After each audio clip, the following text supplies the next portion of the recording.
The Adventures of Pinocchio by Carlo Collodi. Chapter 27 Going like the wind, Pinocchio took but a very short time to reach the shore. He glanced all about him, but there was no sign of a shark. The sea was as smooth as glass. "Hey there, boys! Where's that shark?" he asked, turning to his playmates. "He may have gone for his breakfast," said one of them, laughing. "Or perhaps he went to bed for a little nap," said another, laughing also. From the answers and the laughter which followed them, Pinocchio understood that the boys had played a trick on him. "What now?" he said angrily to them. "What's the joke?" "Oh, the joke's on you!" cried his tormentors, laughing more heartily than ever and dancing gaily around the Marionette. "And that is?" "That we have made you stay out of school to come with us. Aren't you ashamed of being such a goody goody and studying so hard? You never have a bit of enjoyment." "And what is it to you if I do study?" "What does the teacher think of us, you mean?" "Why?" "Don't you see? If you study and we don't, we pay for it. After all, it's only fair to look out for ourselves." "What do you want me to do?" "Hate school and books and teachers as we all do. They are your worst enemies, you know, and they like to make you as unhappy as they can." "And if I go on studying, what will you do to me?" "You'll pay for it." "Really, you amuse me," answered the Marionette, nodding his head. "Hey, Pinocchio!" cried the tallest of them all. "That will do. We are tired of hearing you bragging about yourself, you little turkey cock. You may not be afraid of us, but remember we are not afraid of you, either. You are alone, you know, and we are 7." "Like the 7 sins," said Pinocchio, still laughing. "Did you hear that? He has insulted us all. He has called us sins. Pinocchio, apologize for that or look out." "Cuckoo!" said the Marionette, mocking them with his thumb to his nose. "You'll be sorry." "Cuckoo!" "We'll whip you soundly." "Cuckoo!" "You'll go home with a broken nose." "Cuckoo!" "Very well, then, take that and keep it for your supper," cried out the boldest of his tormentors. And with the words he gave Pinocchio a terrible blow on the head. Pinocchio answered with another blow, and that was the signal for the beginning of the fray. In a few moments the fight raged hot and heavy on both sides. Pinocchio, although alone, defended himself bravely. With those 2 wooden feet of his, he worked so fast that his opponents kept at a respectful distance. Wherever they landed, they left their painful mark, and the boys could only run away and howl. Enraged at not being able to fight the Marionette at close quarters, they started to throw all kinds of books at him. Readers, geographies, histories, grammars flew in all directions. But Pinocchio was keen of eye and swift of movement, and the books only passed over his head, landed in the sea, and disappeared. The fish, thinking they might be good to eat, came to the top of the water in great numbers. Some took a nibble, some took a bite, but no sooner had they tasted a page or two than they spat them out with a wry face, as if to say, "What a horrid taste! Our own food is so much better." Meanwhile, the battle waxed more and more furious. At the noise, a large Crab crawled slowly out of the water, and with a voice that sounded like a trombone suffering from a cold, he cried out: "Stop fighting, you rascals! These battles between boys rarely end well. Trouble is sure to come to you." Poor Crab! He might as well have spoken to the wind. Instead of listening to his good advice, Pinocchio turned to him and said as roughly as he knew how: "Keep quiet, ugly Gab!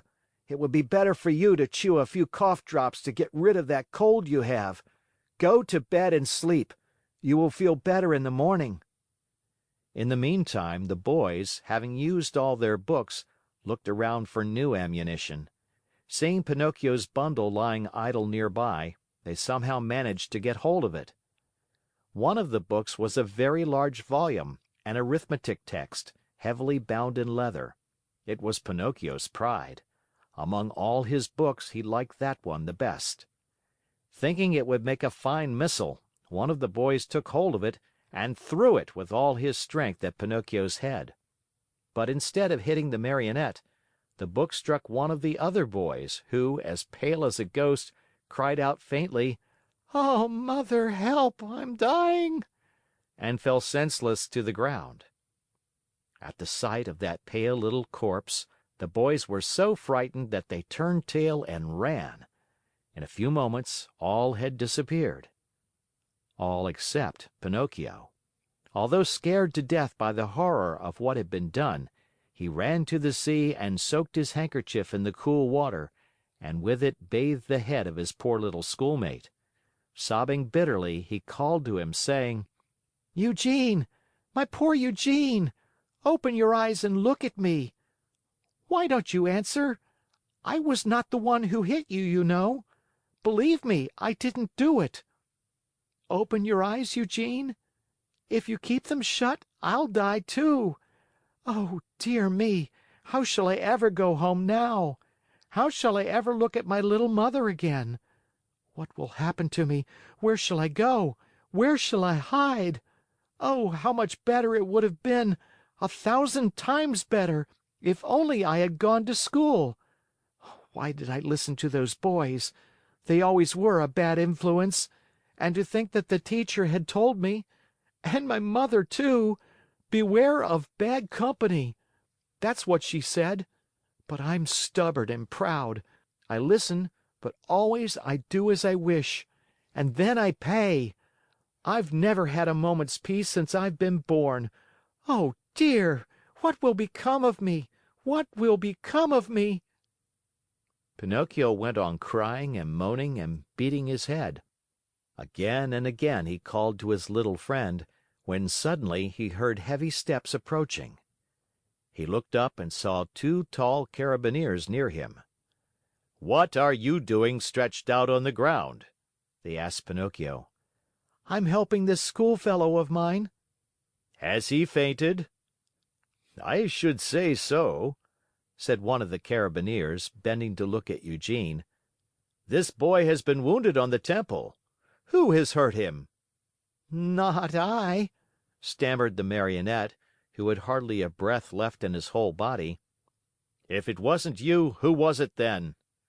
"Not I," repeated Pinocchio. "And with what was he wounded?" "With this book," and the Marionette picked up the arithmetic text to show it to the officer. "And whose book is this?" "Mine." "Enough! Not another word! Get up as quickly as you can and come along with us." "But I—" "Come with us."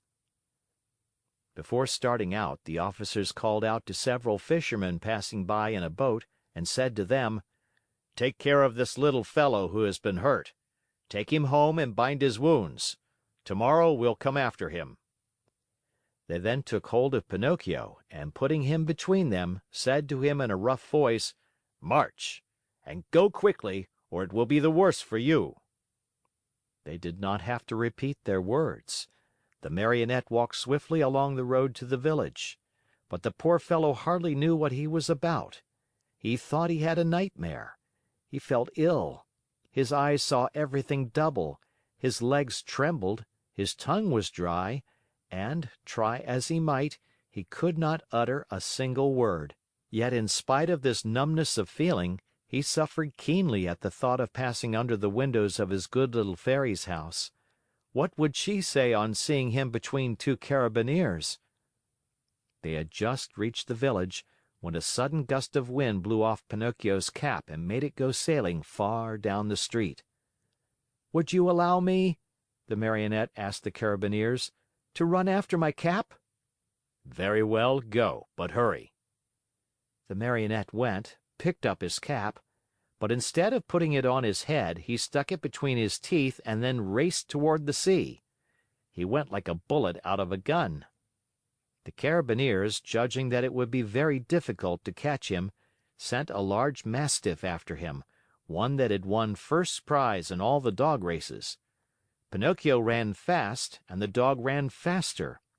At so much noise, the people hung out of the windows or gathered in the street, anxious to see the end of the contest. But they were disappointed, for the Dog and Pinocchio raised so much dust on the road that, after a few moments, it was impossible to see them. End of chapter.